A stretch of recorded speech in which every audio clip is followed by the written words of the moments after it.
Natalie here for Cherry on Top today, and tomorrow is St. Patrick's Day, so I decided to do a rainbow theme layout in celebration. So those are just worksheets from last year when my kid was in school, and they were just saying cute things about if he could trap a leprechaun and stuff. So I saved those, and I'm going to put those in the scrapbook with that photo that is laying there.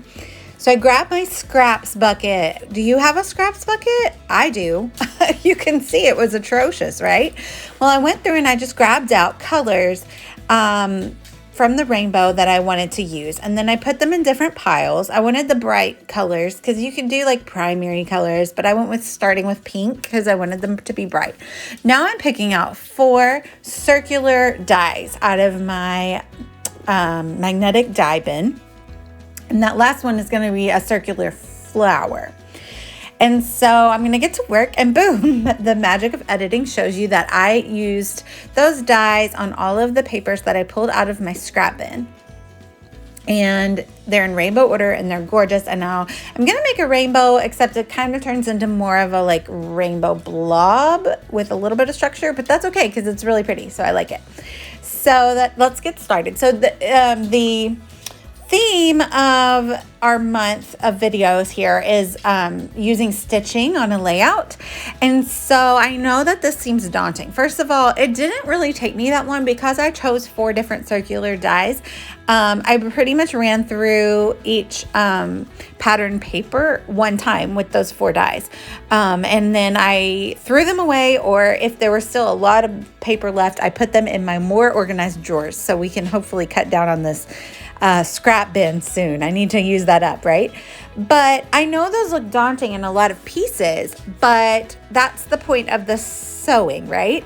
So I'm just using the teeniest, tiniest bit of adhesive on most of these at the beginning here. And I'm going to stick them down in a little bit of an arc. But then later on, once I have this first initial row stuck down and sewn, I can start tucking things in, and I don't even have to use adhesive because I'm going to go over it with my sewing machine. So even though it does look really daunting, it's not that bad because I'm not fully adhering every piece with adhesive. That would take a lot of time.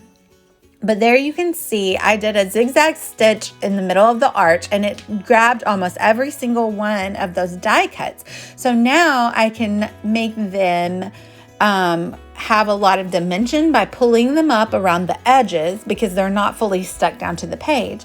As well as I go down the rainbow arch, I can tuck these little bits of paper in without adhesive and run it through my sewing machine, and then I didn't have to spend all kinds of time fully adhering down each piece of paper.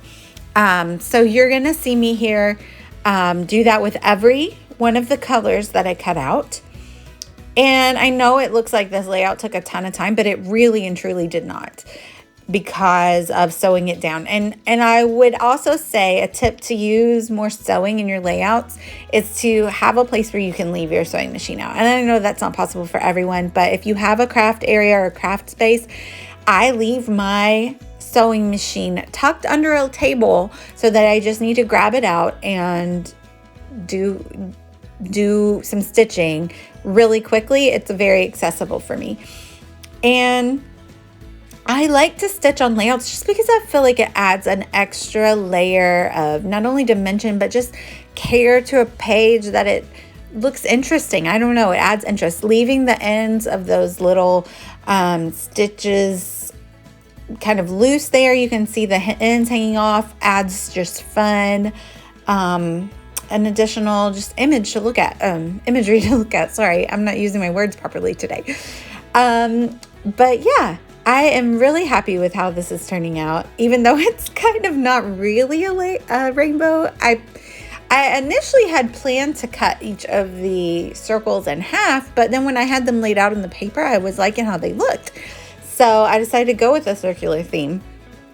But I probably would have been able to make a little bit more of a bow if I had cut them in half, but that's okay. I like how it turned out. So I try to leave it like this, and it's just not Natalie enough. So I do end up going back and adding splatter. I just use very small amounts of splatter in each of the colors and kind of put them on the white background just where they belong. And that just really makes the page more me. You'll see that here in a moment.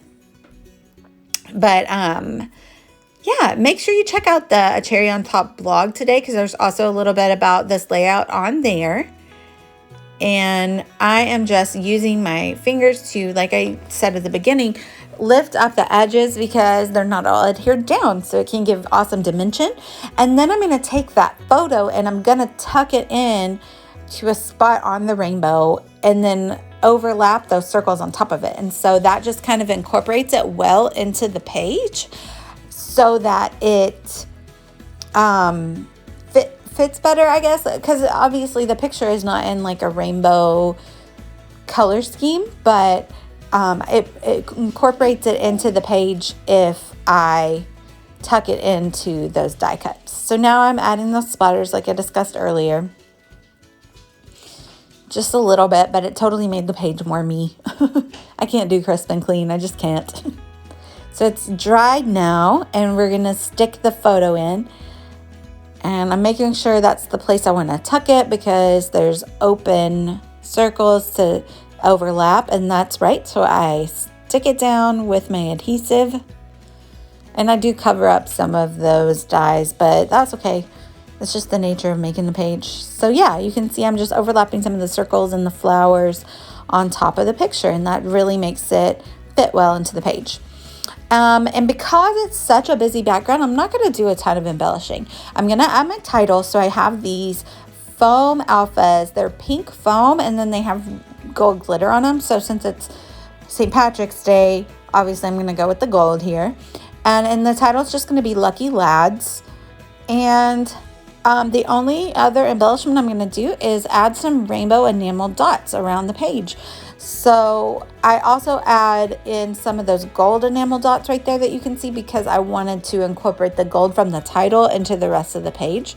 I say this a lot in my videos, but repeating elements on a page helps it be more cohesive.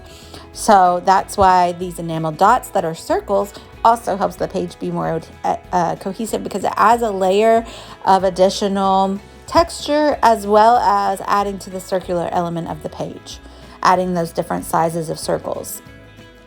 And yeah, there you have it. So I'm gonna include down below some links to the blog and everything. Make sure you follow me on Instagram if you want to see more. It's Delightfully Crafty on Instagram.